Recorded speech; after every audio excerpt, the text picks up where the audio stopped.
Hello, everyone, and a very good evening to you all. This is Shama here, your host for the evening, with a brand new session of the Insights 21 webinar series. And like always, absolutely delighted to see you all here. We have been successfully hosting the Insights 21 webinar series, inviting best of minds to share perspectives and inspire the community of working professionals in product management, design, data science, and strategy.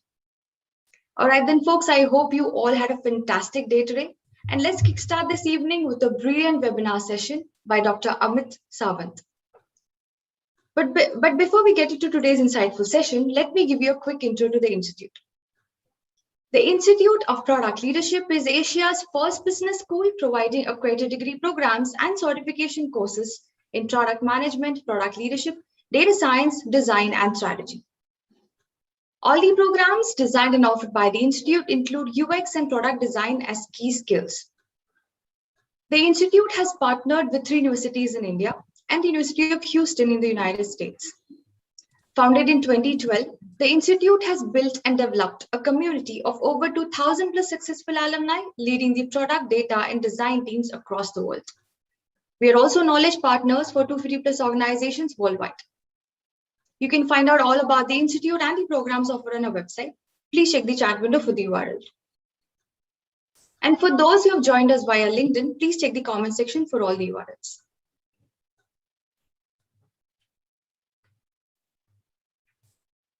Being in the space of executive education, we get a lot of questions on mid-career transitions. You may have questions like, how do you change from a current role to a product manager role? What are the essential skills needed for an aspiring product manager to be the best in the industry? Or is the product management career the right choice for me? Or just to understand the product management career choices and paths. We are more than willing to answer all your queries, and we'll try and cover as many in today's session. But for an elaborate one-on-one session with our expert panel, please scan the QR code on the screen. Get an exclusive 30-minute session with our faculty expert panel to clear all your doubts on transitioning to a product manager role. So if you have a burning career question, guys, I'll give you a moment here. Please scan the QR code. You can find the link to the same in the chat window.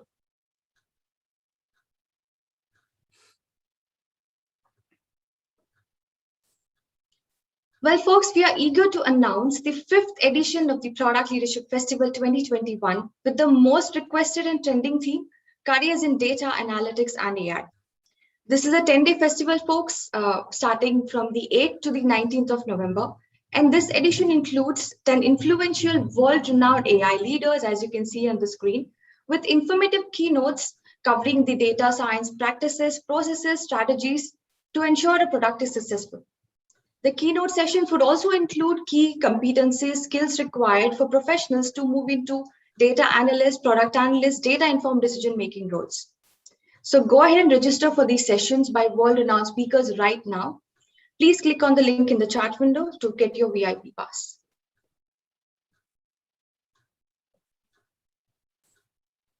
Here's some exciting news for all the attendees here tonight. You have an opportunity to win a free digital course. The best asked question in tonight's session will get this reward. Please scan the QR code on the screen to check out an array of digital courses offered by the Institute.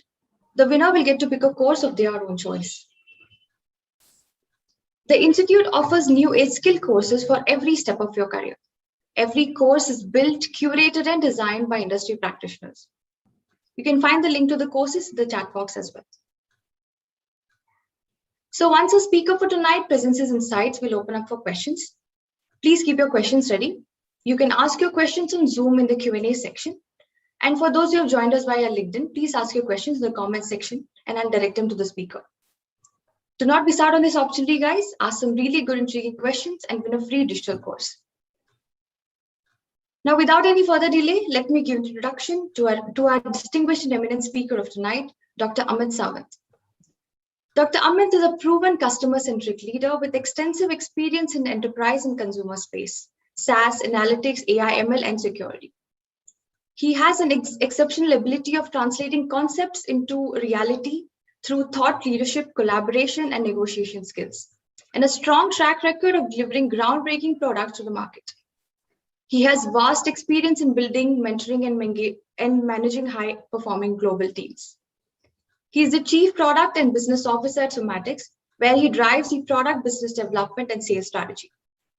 He is also an executive in residence with North Carolina State University's Office of Technology Commercialization and New Ventures, a venture mentor at NSFI Corps, a consultant at PenPack, a product mentor and coach at My Product Mentor, a career coach at High Club, and a leadership mentor at Plato.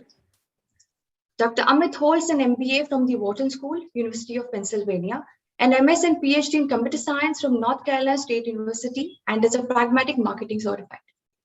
A very warm welcome to you, Dr. Amit. We are thrilled to have you here with us tonight. Handing the session over to you now. Hey, thanks, Shama. Thanks for the introduction. So good evening, everyone. Really excited to be here and talk a little bit about my journey from being in the engineering space, going into the product space, going from engineering to product manager to the product leader, and then to my current role as the Chief Product and Business Officer. So let me get started. Let me first start sharing my slides.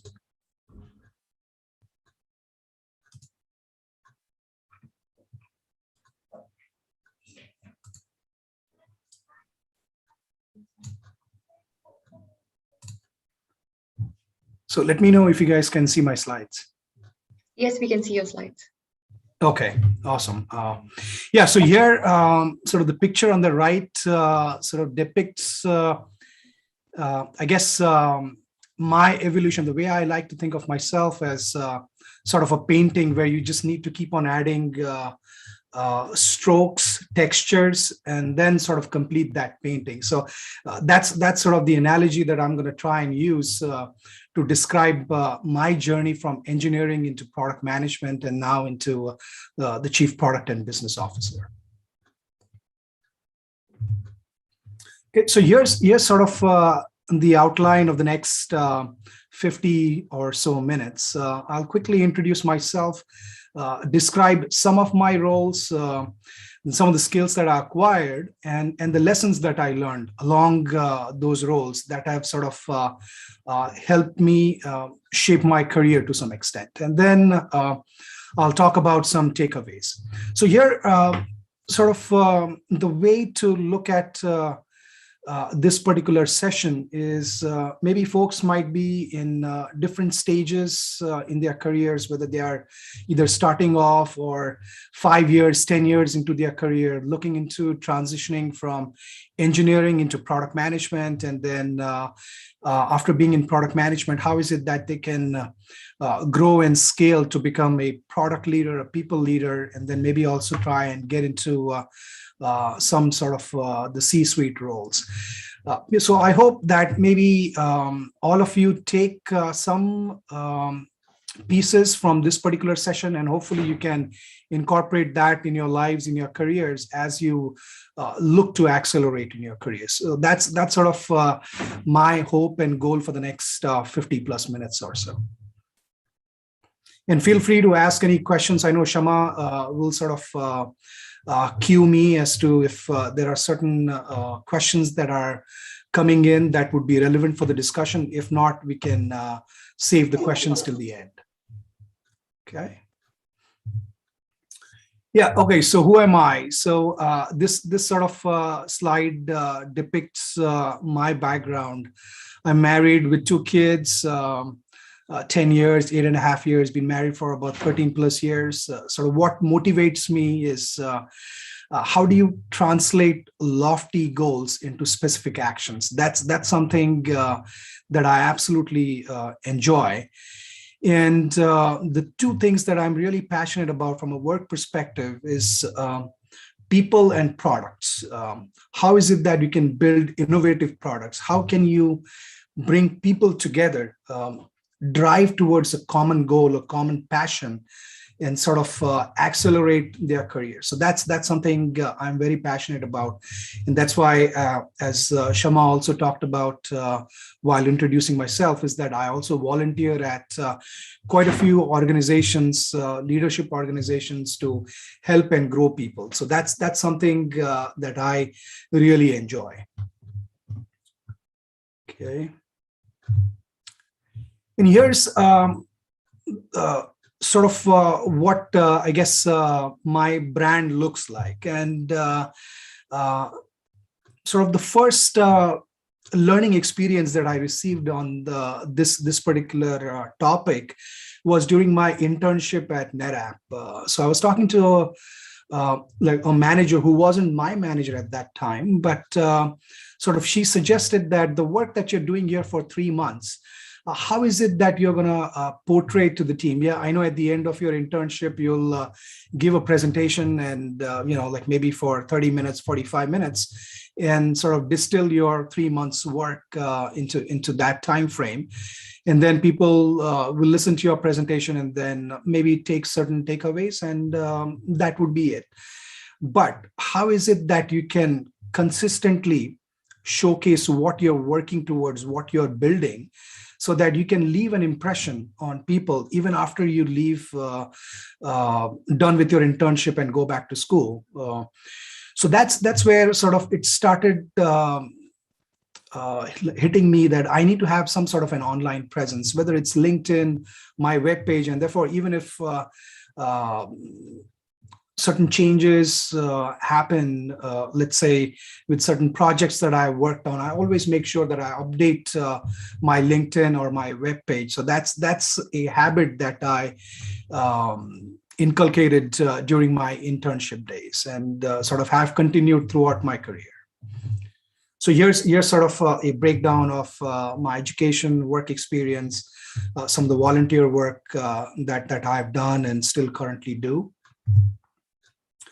So I'm not going to go into too much details on this particular slide, but here I just want like people to think about how is it that you can try and portray your value proposition in a single slide, so that, let's say, if you have to talk to leaders in your company or something, like you have your 30-second, 1-minute pitch ready in terms of showcasing your value prop to your leader or to anyone in a leadership position. Okay. Yeah. So this so my brand is that I'm a data guy. So throughout my career, starting from my academic life into my professional life, one word that describes my background is that I'm a data guy. I started off working on how is it that you can analyze data, visualize data, identify trends and patterns within that data. Then I transitioned into roles and functions where how is it that you can go about storing that data, protecting that data, and overall managing that data. And then I've held various roles, as I showed in the previous slide, from engineering into technical marketing, into product marketing, then into product management. I've also, or still also do like a whole lot of consulting as well, sort of as an independent consultant.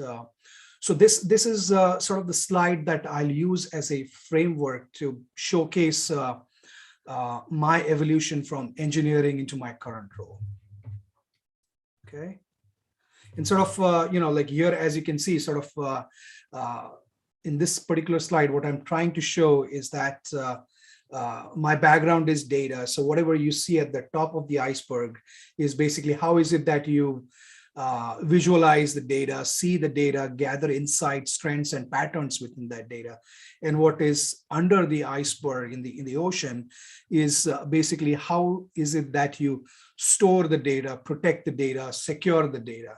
So that's sort of the intent of showcasing my background embossed on an iceberg. Okay.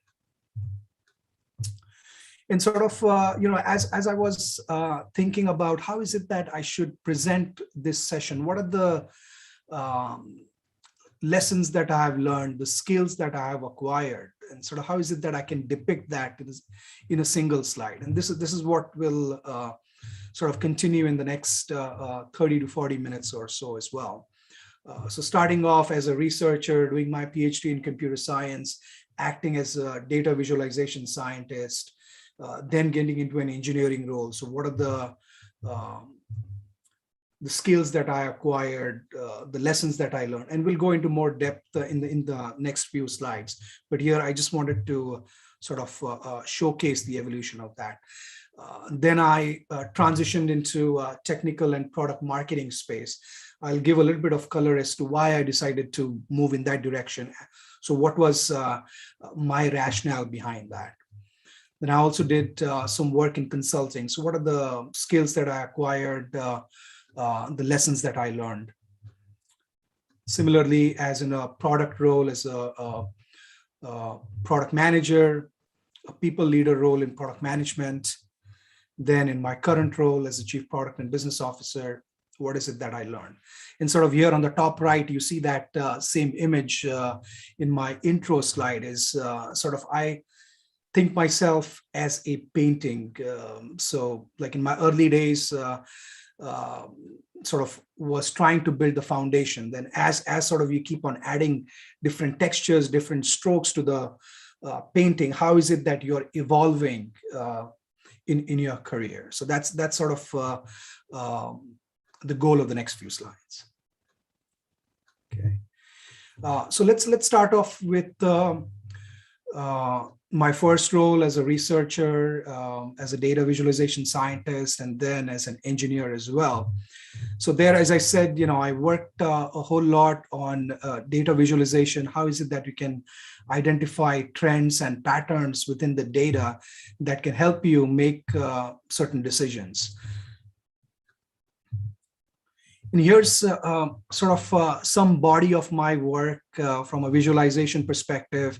I worked in two different areas of visualization, scientific visualization data, which has inherent geometry, and how is it that you can depict the data. So you can consider weather data as sort of that sort of visualization. Then information visualization is where you need to implicitly provide how is it that you're going to represent the data? What are your x-axis, y-axis, z-axis?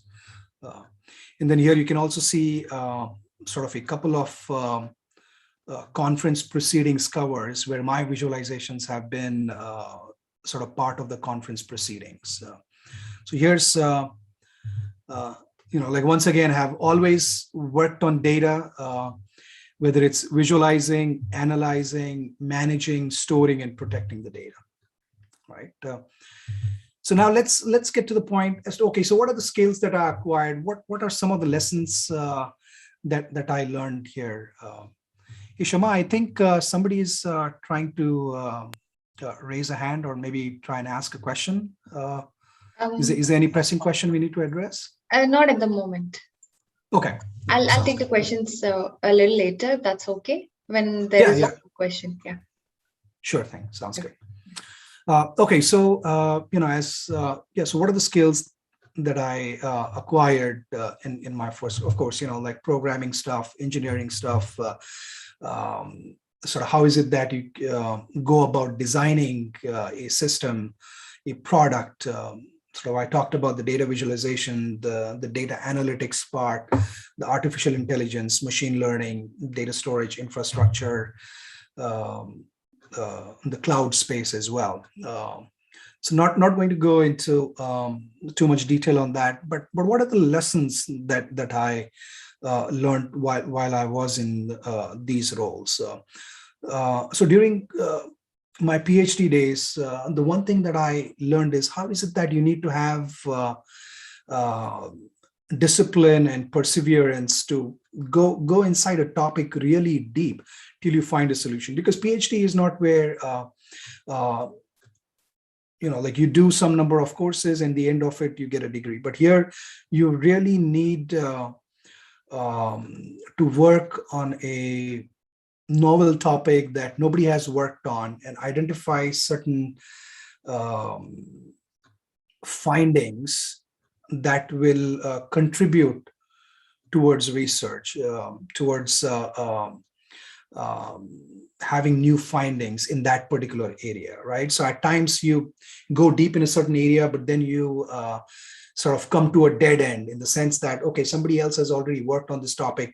So then you have to switch from that topic, get into a new topic, once again, go really deep into that topic, and then see if that will bear the fruits, the results that you're looking for. So that's where I truly learned as to how is it that you need to be patient, never give up on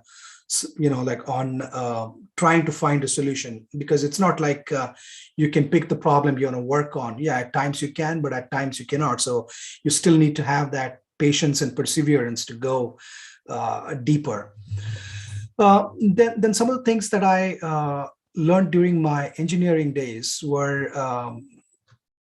at times you'll have uncertainties in terms of trying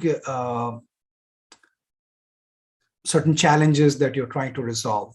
So how is it that you can, handle those? Because you have a certain limited amount of time to execute on certain feature or capability that you're trying to deliver to the market, right? Based upon the requirements that you have received from leadership. But at times you may not necessarily have sort of the right path to get towards that. So that's where sort of the aspect of having the discipline, having the perseverance, how is it that you go dig deeper and try and find a solution really comes into play. So that's something I still carry with me. So after being in the engineering space for a few years, I decided that I wanted to get more closer to the customers, because what truly attracted me during my engineering days were what is it that the customers are looking to address? What are the challenges that they are running into? And how is it that we as a company are trying to address those challenges?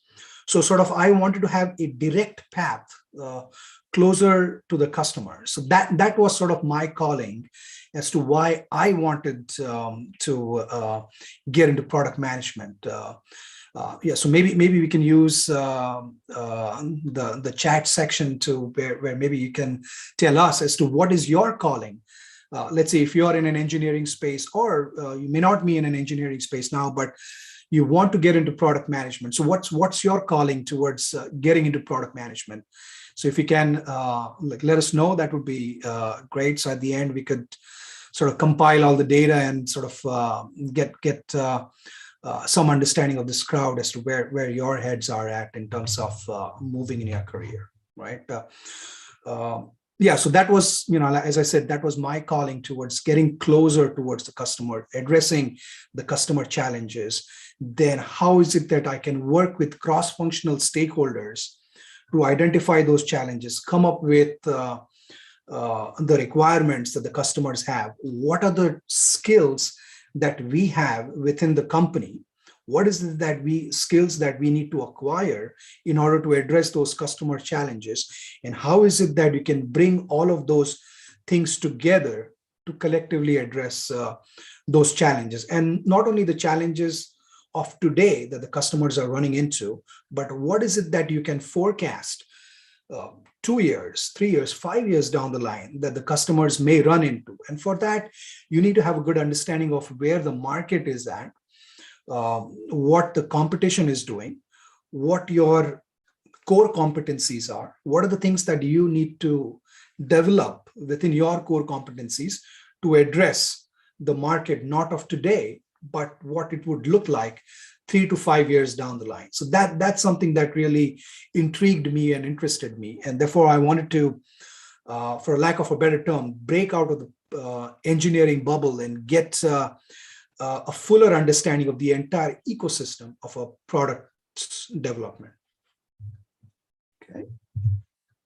Okay, so let's get on to the next role, which sort of was towards my path of getting closer to the customer, and that was in technical and product marketing manager role.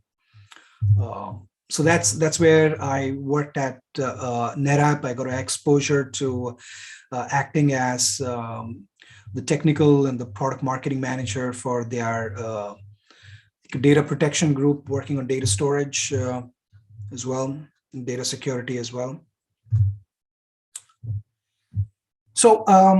So one of the biggest skills that I acquired was how is it that you do storytelling in terms of because as a technical or product marketing manager, you're sort of uh, working with a lot of cross-functional stakeholders, and different companies may have different ways of doing things in terms of some folks might be inbound, some might be outbound, some might be a combination of these two.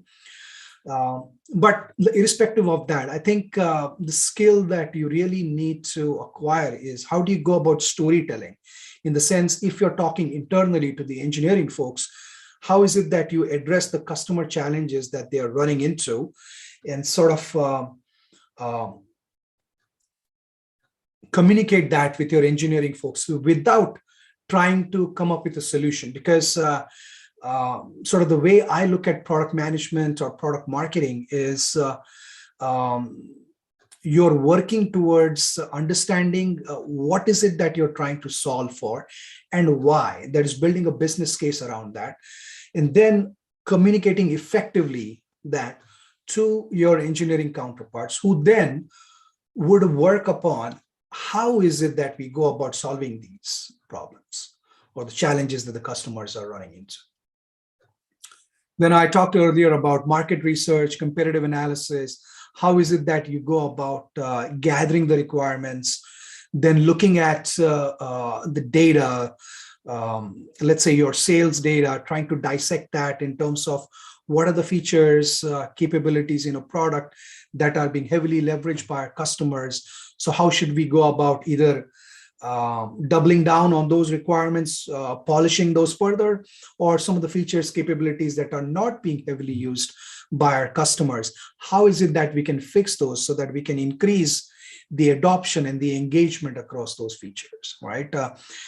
So looking at data from a different lens, looking at the sales data. Earlier, I was looking at data from a, like if you're running tests on data storage controllers, like where are the tests failing, identifying trends and patterns within that. But now in my role as a technical and product marketing manager, I started looking at data from a sales perspective, identifying trends and patterns. So whatever data analytics skills that you have, you're still using those skills, but applying it in a different context, looking at a different data set, right? So that's how you build upon those foundational skills, right? Then SaaS was a new space for me at that time, so did a lot of learning on that front.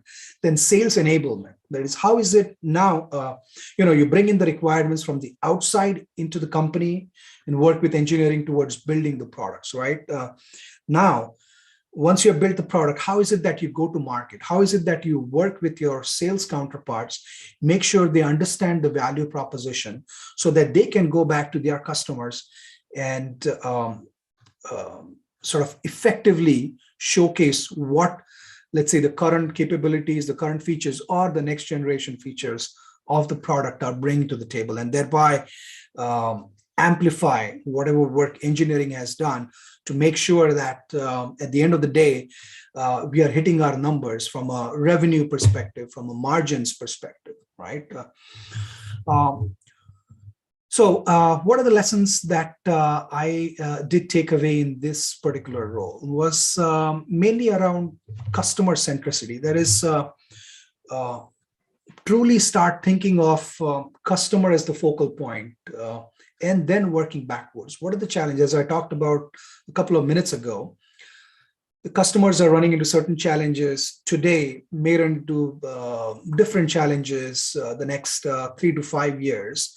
So how is it that you can work backwards, to the same things that I talked about earlier, sort of working backwards, understanding your core competencies, where the competition is, where the market is, what is it that you should be doing today, not only solve today's problems that the customers or potential customers have, but the problems of the next 3 to 5 years. And then, like you are the company's spokesperson, because you are talking to customers, to potential customers, are in these executive briefings, showcasing the value prop of the customers. So this is also where I learned a few lessons as to at times what not to say to a customer or a potential customer in terms of the features and capabilities that may resonate, may not resonate with the customers.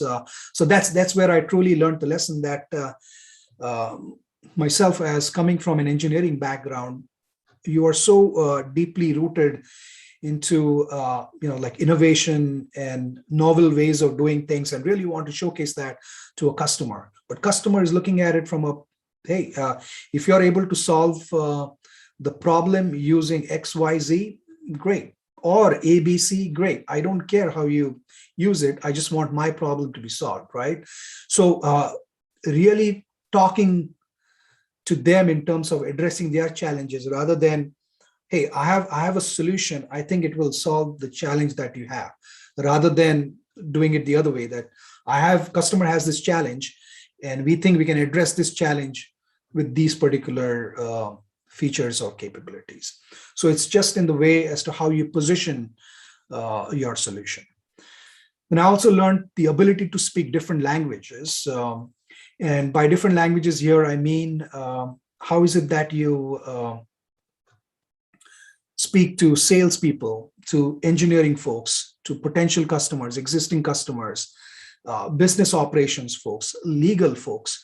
So you really need to speak their language in order to get buy-in on things. Engineering, you need to have sort of that technical chops to be able to first earn that trust and credibility. Of course, that's not absolutely needed, but that really helps. Having that technical background helps in establishing credibility with your engineering counterparts. Then with sales, you need to be able to talk numbers, revenue, margins, all of these things. So you need to talk those different languages. And the biggest thing is building relationships with people.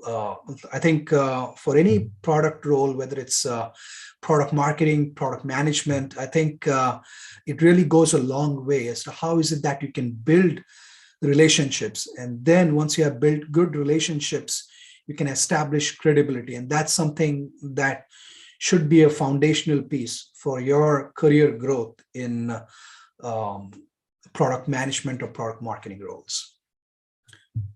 Okay. And here's sort of at least my chart of the various stakeholders that I worked with, which I talked a couple of minutes ago. So let's move on. Okay, so then I'll talk a little bit about. Sorry to interrupt you, but before we move on, I think we'll take this question from Murthy. Sure. Right, because we have plenty of questions coming in. I thought this would be before we move on to the next part. This question is, what skills and knowledge are required in AI ML for a mid-senior leadership level professional to get into AI ML shift from current delivery engineering product management? Okay. Okay. So if I understand the question, you may be involved in some aspects of data science, but really want to get into either a company or a role which is heavily centered into AI ML data analytics, and what are the skills that you would need to make that transition? Is that a good paraphrasing of the question? Yeah, absolutely. Okay. Yeah. See, I think it depends upon what skills are already there in a company, right? In this particular space, I'm assuming that, let's say, if it's a very data analytics, AI ML centric company, there already are data scientists or data engineering team, right? So in order for you as a product manager coming into that particular group, I think having some sort of data analytics background would help. And also developing those skills on your own. I mean, nowadays, there are so many courses, online courses available, either to Coursera, and I'm sure IPL probably also has some courses related to that, which I think without spending, let's say, 1 year or 2 years and sort of getting a degree or something in that particular space, like like Masters of Science in Data Analytics. I think um, having the ability to be able to connect and speak the language that your data engineering or data scientists speak, that's what you want to get towards. Not necessarily, it's not like you're going to go and develop a classifier or having to know really deeply something about you know like linear regression or KNN classifiers or something of that sort. I don't think that would be required, but you would need to have the ability to effectively communicate with your engineering counterpart, whether it's the data engineering team or the data scientist, as to um, what is it that you need to incorporate into the product. Okay, you know what, yeah, the accuracy of the classifier isn't that great, the sensitivity and specificity are lower than what we would need in a product. If it's at 80% or 70%, we need to get it to 90% or so. And how is it that we would be able to get towards that? Maybe you need to collect a whole lot more data, annotate that data so that you can update your classifiers. Or it may be something that, oh, we need to look at more number of features than what we are currently looking at in order to come up with an effective classifier, right? Not necessarily. So I think here breadth is more important in terms of understanding that data science lingo rather than the depth of data science for you to be able to actually go and do the coding. I think that would be my answer as to how you should look at approaching a product management role in a data science heavy company or group. Perfect. I hope, Murthy, that answers your questions. Please let us know your comments in the chat window. You can carry on now. Okay, cool. Yeah, so the next role I want to talk a little bit about is like a consultant role. So here I did some work with Palo Alto Networks. I got the opportunity to do some business strategy consulting for them, where Palo Alto Networks is known for its physical firewalls.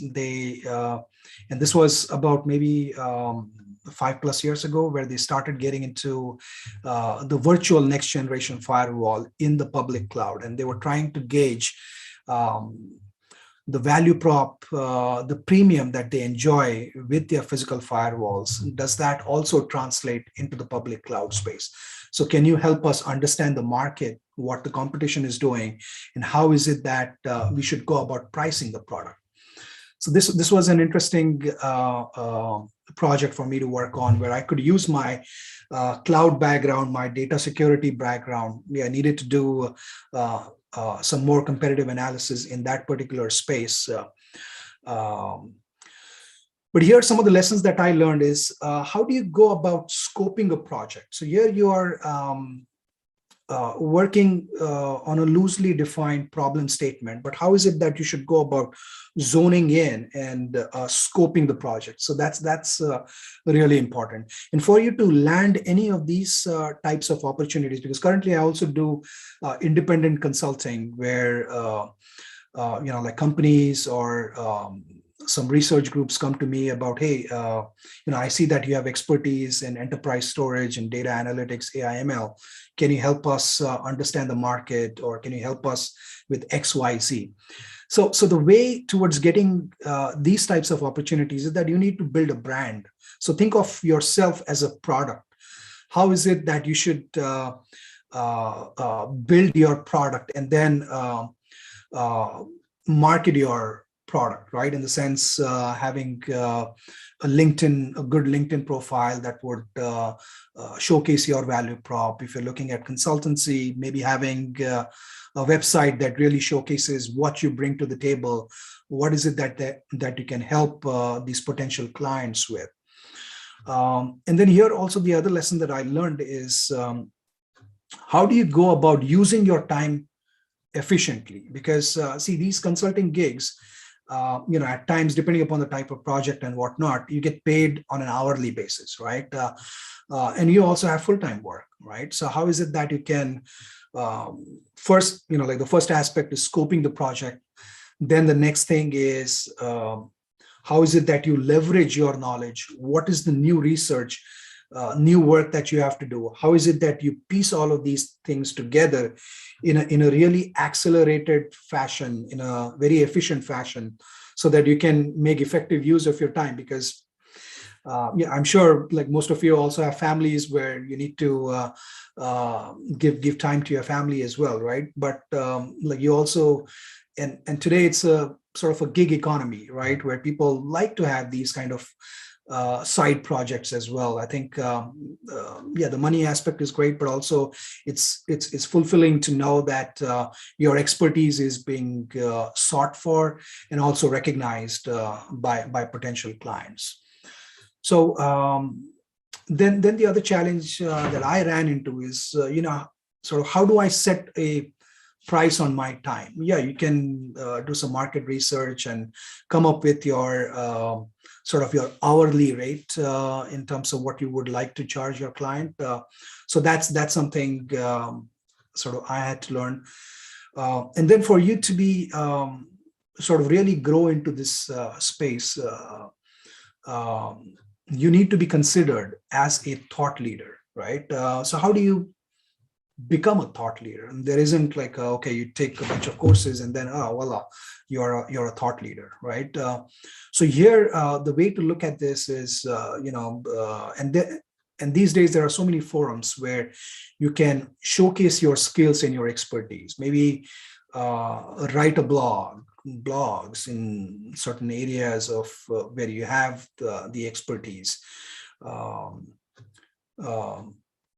Write something on LinkedIn, comment, add value to like whoever the experts are in the area, start engaging with people, right? And that's how you sort of build up on your thought leadership, and then word gets out, and then people start, like reaching out to you. So that's initially it might be a slow process, but I think it's not something that, I'm just gonna post a bunch of blogs in a month and then be done with it. There has to be, and being a product person, there has to be a roadmap. There has to be consistent effort to get towards that goal. That, okay, maybe set a goal for yourself, have a blog post maybe once a month, maybe twice a month or something. And then that's how you start establishing credibility on these online platforms. And then people reach out to you.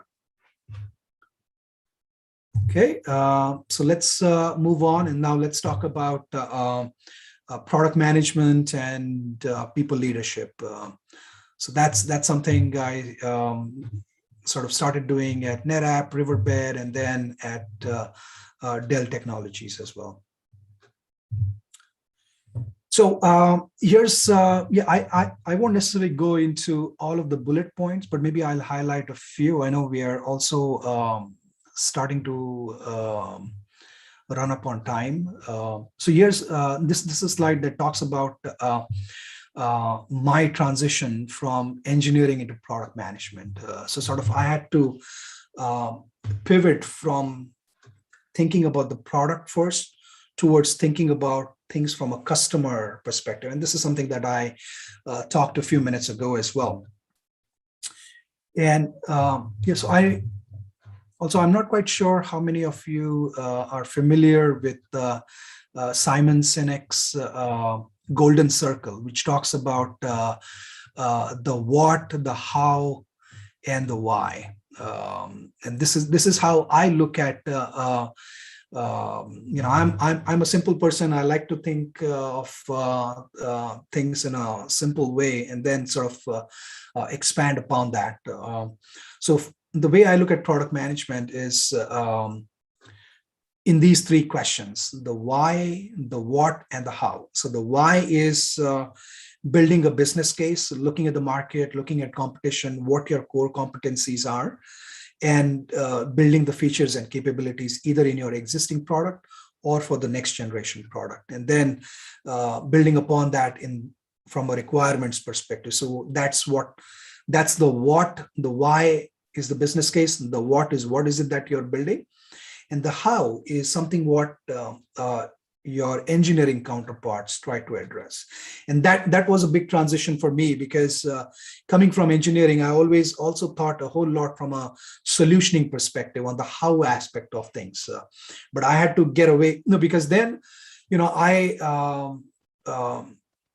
because I used to think from a how perspective, I used to eliminate certain things. Oh, you know what?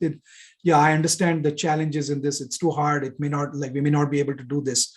So let's remove that feature or capability. So that didn't even um, made the roadmap or the backlog. So that's something that I had to change. That, okay, it is not my role or my goal to think about the solutioning part. I purely want to focus on looking at it from a customer perspective, addressing the what, the why, and then I want to get into a discussion with engineering counterparts as to how is it that we can address those in terms of solutioning that. Yeah, and then sort of I also needed to expand my circle. We talked about cross-function, like product management is a role where sort of you interact with so many different stakeholders, right? So therefore, building relationships, establishing credibility, that's absolutely critical. So for that, you need to truly expand your circle of influence. And the more senior you get in your product management roles, that circle of influence has to keep on expanding. And the way to keep on expanding is by consistently delivering products, solutions, product portfolios, right? And for all of that to happen, you need to be an excellent communicator. You need to have these soft skills to communicate with people, establish credibility, get their buy-in, and bring people together to work towards a common goal and deliver a product, solution, feature, capability, whatever it may be, right? Yeah, and then the other thing is sort of be really relentless on your pursuit of why. That is, truly understand why is it that you want to build a certain feature, capability, product, because you really need to be able to convince engineering as to, okay, it makes sense for us to go and build these products or features, capabilities, because that's where the market is moving, that's where competition is, that's where your core competencies are or may not be, and we need to develop those. Because prioritization is another big aspect in product management that, you want engineering to work on 10 things, but engineering has only resources to work on 5 things. So the biggest role of a product manager is to come up with the 5 things that would give the highest ROI for your company. In a nutshell, that's what the core role, if you will, that a product manager or product leader has. And then convincing engineering that those are the right set of priorities to go after. So for that, having that data-driven mindset really helps, where you can quantify the prioritizations that you have come up with at times. At times, it may not be possible, because at times it may be certain customer experience things that you would want to incorporate or prioritize higher, certain technical debt you may want to prioritize higher. So it all depends upon the things that you're trying to prioritize. The brand part, I talked about it. Yeah, so basically, as coming from engineering into product management, you really need to break out of your shell, build relationships, be great at communicating and bringing people together and driving towards a common goal. Okay, yeah, so this slide sort of summarizes what I just said a couple of minutes ago. Be a great communicator, having the ability to explain the why, and then also make sure that you bring engineering folks along. Make sure that you give credit to people, like you respect people, because you want to build long-term relationships, not transactional relationships, like not just for a particular release, but for months, years down the line. You want to establish that trust and credibility. And thereby, overall, always think of things from how is it that you are driving value for the company? That whatever work you're doing, either on a daily basis, weekly basis, on a release basis, how is whatever you're doing helping to drive value for the company? Be very mindful and intentional in that as to how you're driving value for the company. Okay, these are a couple of images that I took from Product Plan, which talks about sort of the skills that are required as you grow in your product management career. So as a product leader, you're basically as a conductor of the orchestra, trying to balance, like multiple things. And as you grow in your leadership career, more and more your role is how is it that you can inspire the team, bring the team together to work for a bigger cause, and then sort of drive value for the company. As a leader, how is it that you can provide opportunities for your team members to really showcase their skills and shine, right? So as you grow in your career,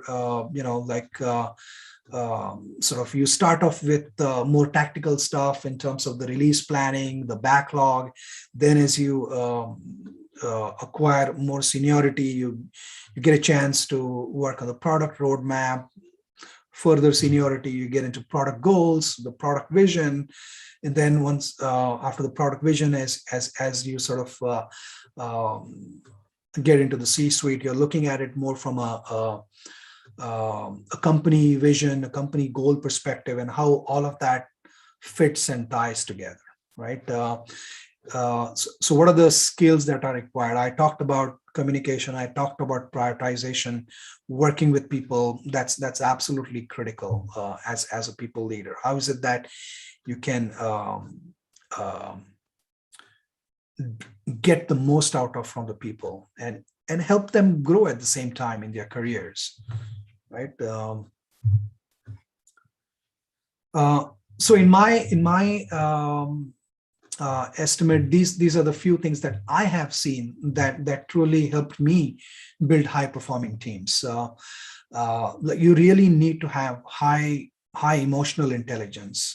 That's absolutely critical. In fact, as you grow in your career, either in product management careers or in general, I think sort of the communication aspect, how do you really relate with people, how do you make them feel? I think those soft skills start to become very important.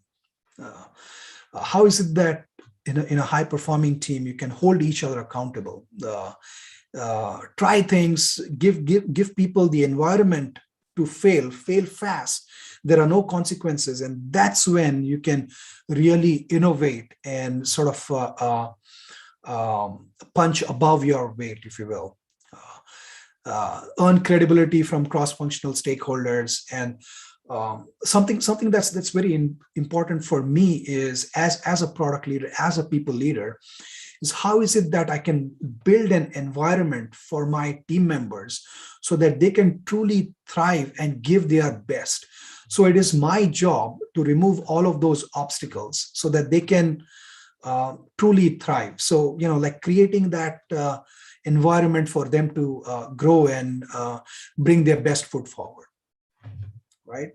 And I personally have a very growth mindset. So sort of the DNA of my teams have always been having a growth mindset. How is it that we can learn from each other? Everybody has to contribute and learn from each other. How is it that we can come together so that we can learn together, thrive together, and then build innovative products that drive value for the company. And then above all, work smart and have fun and enjoy your successes and failures as well, because there's a lot of learnings that you can have from failures rather than successes. Okay, so what are the qualities in great people leader? I know I talked about this in the prior slides as well. So a couple of things I want to highlight here is that team members, people don't remember what things, projects that you worked on, but they truly remember how a leader made them feel. Now, for example, I have these 3 or 4 managers, mentors who really helped shape my career. So I vaguely remember the projects that we worked on, but the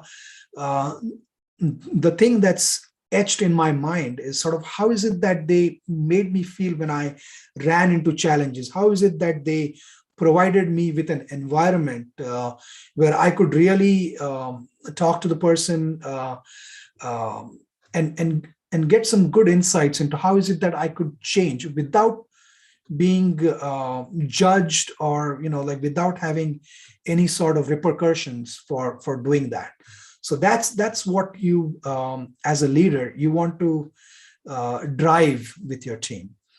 And then you need to help your team members build their own personal board of directors. And here by personal board of directors, I mean have mentors. Yeah, one mentor may help you in a certain aspect, whether it's, let's say, helping ramp you up on the data science skills. Somebody could be great at leadership skills, some soft skills, communication skills. So you need to start thinking of building your personal board of directors of mentors that will help you grow in your careers. And then the other last thing I want to mention here on this slide is I absolutely work hard towards making sure that I give visibility to my team. So I send out monthly newsletters showcasing what the team has accomplished, achieved, and send it to a broader audience, not just to my manager, but to the entire business unit, or maybe depending upon the size of the company, the entire team as well, the entire company as well, so that they know that whatever work they are doing, it is valued, it is being looked at by other people. So that makes the team members have skin in the game and really feel valued. Okay. So this talks a little bit about work stream. So this is something I work with my team members, and I also have my managers work on. Is you have your day-to-day responsibilities, but on top of that, how is it that what is an individual person trying to do in their career? So how is it that we can enable them to achieve their goals, but also make sure that it aligns with either the business unit goals or the team's goals, and identify and craft projects for them. And then make sure that we hold each other accountable to drive those goals for those team members. So this is something, in fact, my one-on-ones are spent on talking about these work streams. It's more the team member driven rather than driven by me, because status updates, you can do that through emails or through Jira boards or whatever. But the one-on-ones, I specifically focus on how is it that I can enable my direct reports to grow in their career. Okay. Shama, how are we doing on time? Just want to make sure if you're okay on time. About time, and if you're okay, we can take a few questions before we close. Yeah, sure. Yeah, let me maybe just conclude. Conclude with a few takeaways. So I'll skip on these few slides, but I'll talk about a couple of takeaways. So the way I look at a person's career is a collection of S curves. Like you sort of are inexperienced, you ramp up, you get engaged in your role, and then after that you start plateauing because things start getting boring or sort of get more routine-ish, right?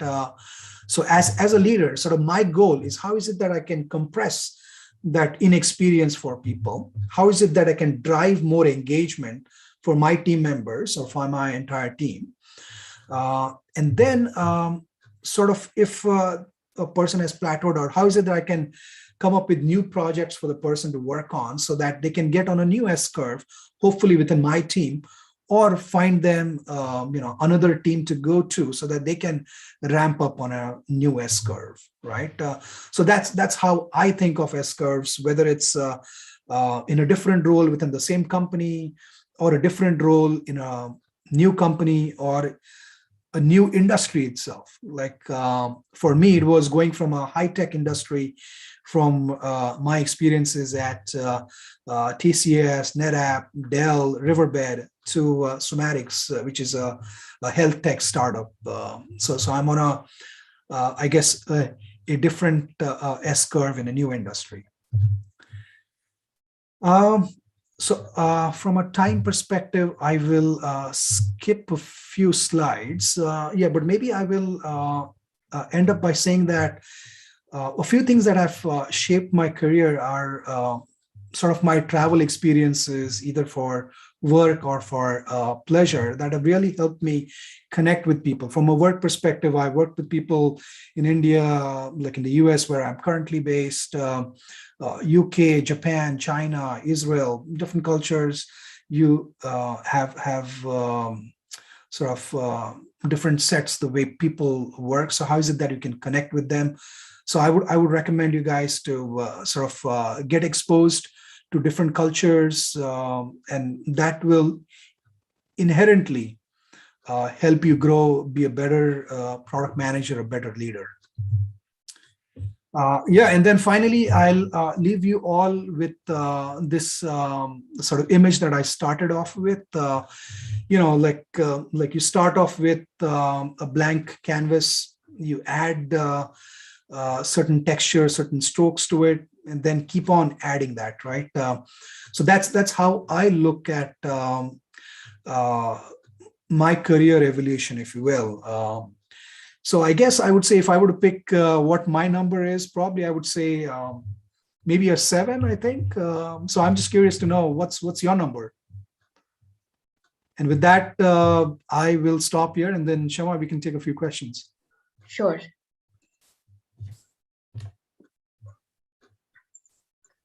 Well, okay, audience, a quick reminder, you can ask your questions on Zoom in the Q&A section, or you can alternatively raise your hand and I can unmute you and you can ask your question directly to Amit. You can come online. Meanwhile, let's take this question from the Q&A window here. You can also have a look at them, Amit, meanwhile. So this is from Rohan Deshpande. Now, actually, we'll take that at the end. Let's take this question from Karthik. So Karthik wants to know suggestions to market yourself in the company and let people know that you are the go-to person. How, if you have any suggestions?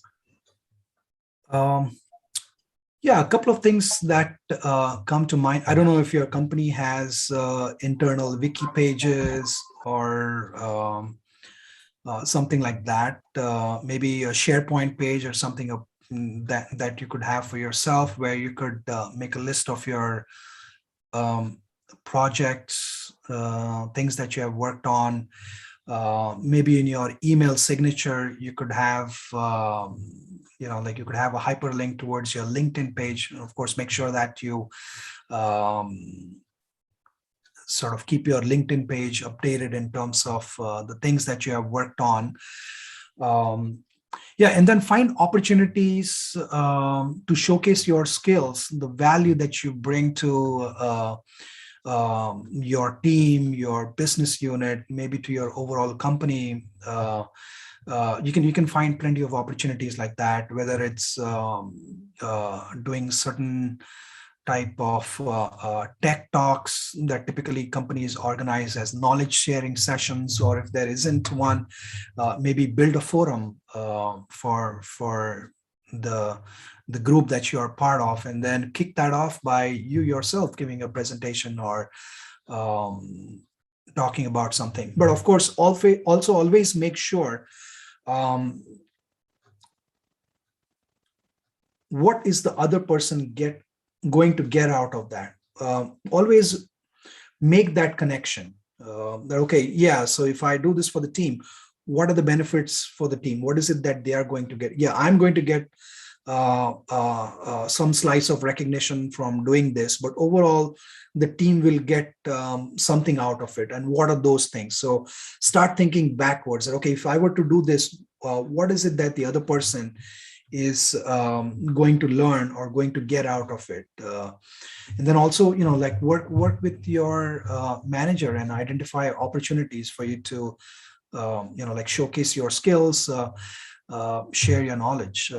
So I think there shouldn't be lack of opportunities if there is that willingness from your side to share your knowledge and passion. Perfect. So let's take this next question from Darshan.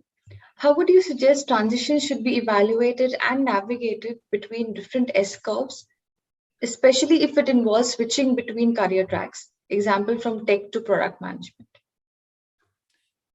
Yeah. So I think maybe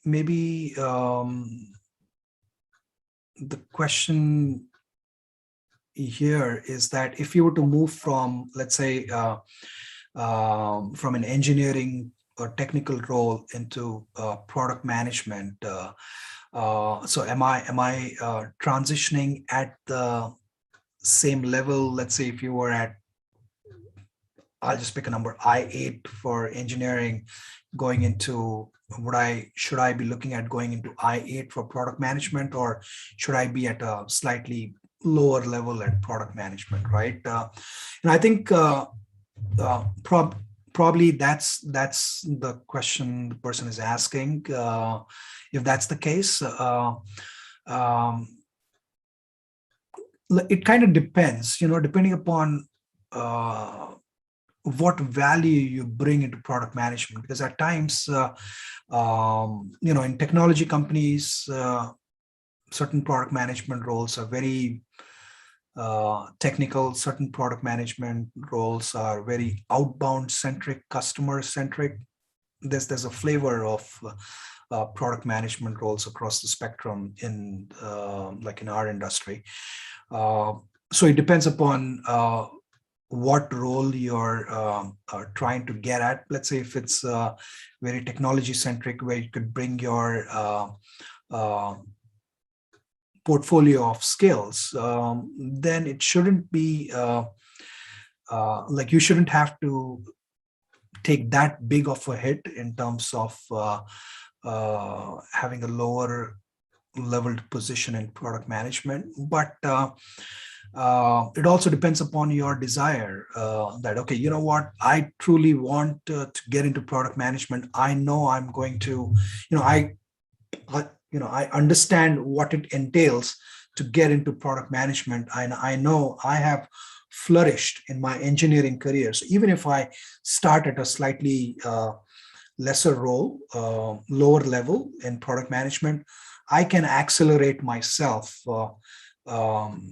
in the product management role faster than compared to my counterparts. So that's a personal decision that you would have to make. At times I've seen people, depending upon where they are in their careers, and at times they are hesitant for switching functions to take a lower level. They are hesitant. At times I've seen people, you know what, I truly want to get into product management at the cost of being at a slightly lower level. So I think it's a personal decision. I think my recommendation would be to gather all of the data, do self-retrospection as to understanding your why, as to why you want to get into product management, and if and then sort of stitch a story for yourself. And if that makes sense, whether by doing some sort of a simple pros and cons analysis, you should be able to arrive at a decision whether you should switch into product management at a lower level or try to fight to get at the same level in product management. I hope that helps. Sure. Post your comments in the chat window for the answered questions. Now let's go to this next question from Shubhashish. After moving from a software organization to a cloud infra product as a product manager, what is the best way to establish credibility? Yeah, okay. So from a software company going into the cloud infrastructure space, how do you go about? Is it in the same function that you're getting in? Just need to establish credibility in the cloud space. Is that should I consider that as the question, or are you switching, let's say, from engineering and software centric company to a cloud infrastructure company in product management? Okay, so maybe we'll consider that you're moving into the same function, let's say in product management, from a software centric company into a cloud infrastructure company, maybe one of the hyperscalers like AWS, GCP, or Azure, right? So yeah, or OCI. So yeah, like having some sort of credibility definitely helps. Like you could get some certifications that these cloud providers have. But I think from a product management perspective, you don't need to have sort of a architect level certifications. I think maybe the beginner level or maybe the second level might be good enough. And also there are these various online forums as well, a Cloud Guru or some others, where you can ramp up your knowledge as well on those parts. Yeah, because at the end of the day, that's one way to establish credibility, is having certifications or just having the knowledge by learning. And also these hyperscalers have their free tiers as well, where you can just try out things on your own. And I think all of this will help as you get into those product management roles at these cloud infrastructure companies, where you would be working on certain features, capabilities. So yeah, at that point, the expectation would be there for you to have some sort of basic to intermediate knowledge about the cloud infrastructure. Okay, perfect. I think that definitely answers Subhash's question. So in view of time constraints, Amit and audiences, thank you for holding up for so long. And let's take this one last question. This is from Rohit Deshpande. Could you share some resources or websites or portals that you use to find out information about the future customer needs or products or technologies, maybe 5 to 10 years down the line? Yeah, sure. Like here, I think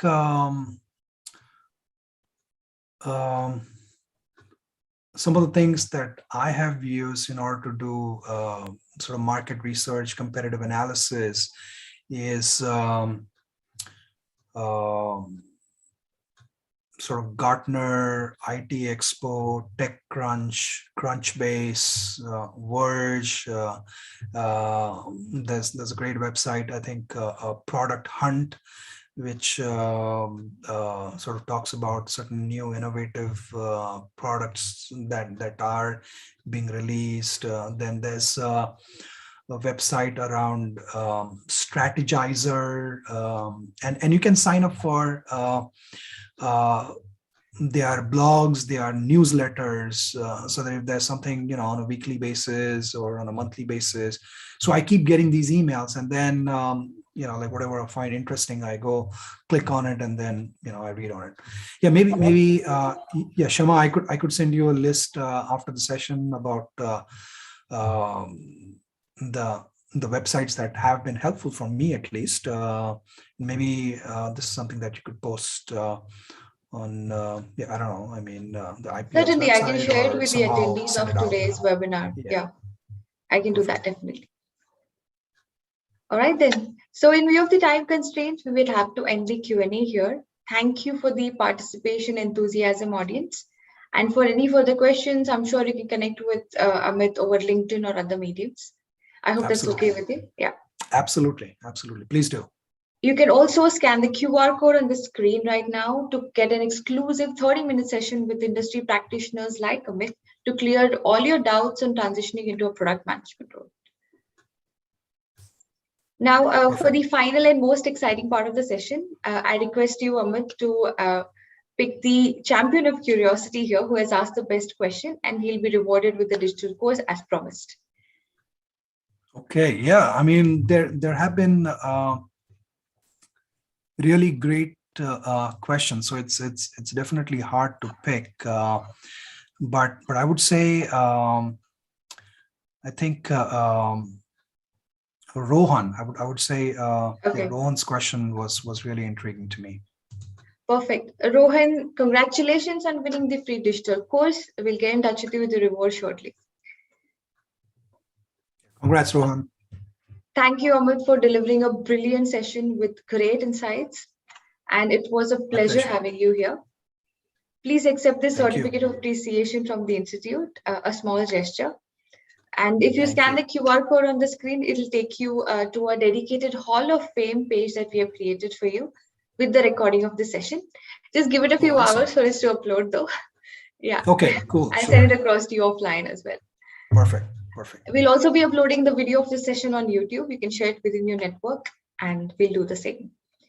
Absolutely. We are grateful for the time and effort you took, share your thoughts and amazing insights. Thank you once again, Amit, for joining us. Thank you. Thank you, everyone. I really appreciate it. Your time staying a little bit over.